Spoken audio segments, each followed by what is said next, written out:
Hi, guys. Welcome to part two of our fascinating God-given immune defense system. I have a picture of the Avengers here because I like to kind of think of the immune system like this team who all has special abilities that fight for us, to defend us, to keep us healthy and safe and strong.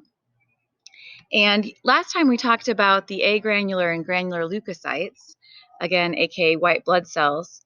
And it begs the question, what do those granules do? So the granular kind, which more occurs in the phagocytes, they contain enzymes, and these are used to defend us against pathogens, and we know all about pathogens, and they reduce inflammation and destroy unneeded or enemy cells.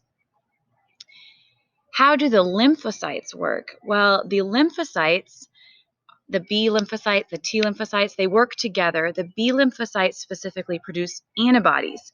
These are specialized proteins that lock onto specific antigens or pathogens, and the antibodies stay in the person's body. You may have heard of someone who was wondering if they had COVID previously and didn't know it. They go and get a blood test to see if they have COVID antibodies, because your body is so smart. God has made our body so amazingly brilliant that your body, the special agents, remember when you were sick before, and then they know how to protect you from that again. So next time you're exposed to that germ, you'll be protected. They'll fight it off immediately.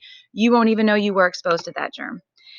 And immunizations are a way that we can kind of give ourselves antibodies ahead of time. So usually through a shot, and we start these early on, sometimes in the hospital right after birth, and sometimes at a couple weeks old, and then on 2 months old, 4 months, 6 months. There's these series of shots. Ask your parents if you got those immunizations as a baby, and then sometimes you get some before you go to college, etc. Some of you may get a flu shot, an immunization each year to protect against the flu. Now, what this does is your body gets introduced to kind of look at what is the antigen, but it's a small controlled amount where you don't actually get sick, but then your B lymphocytes go ahead and produce those antibodies, so when you're exposed to the actual germ, you can fight it off without getting a full-blown sickness, or sometimes you just get a milder form. Some of these immunizations protect you from getting it at all. Have you heard of the last time someone you know got measles? Immunizations. So how is the immune system the Avengers? How do they work as a team?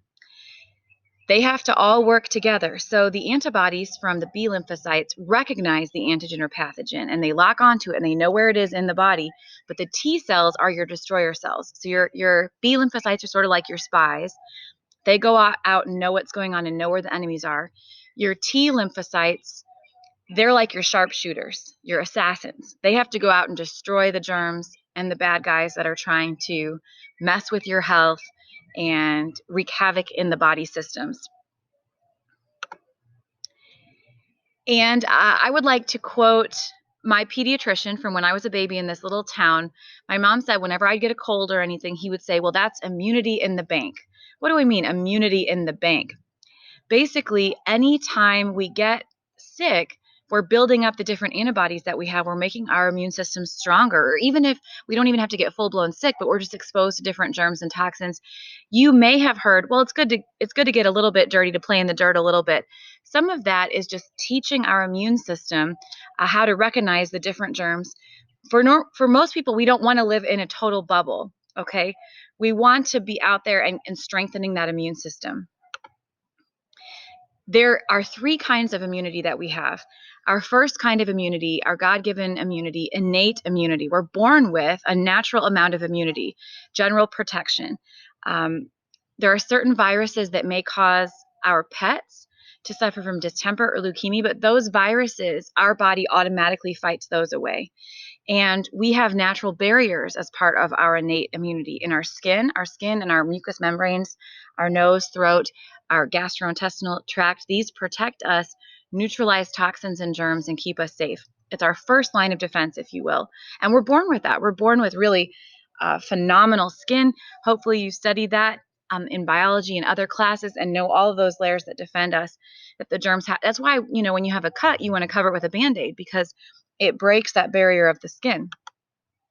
Next class, we're going to continue to talk about our other kinds of immunity. Thanks for joining us today, guys, on Immunity Part 2, and I'll see you at our Quizlet.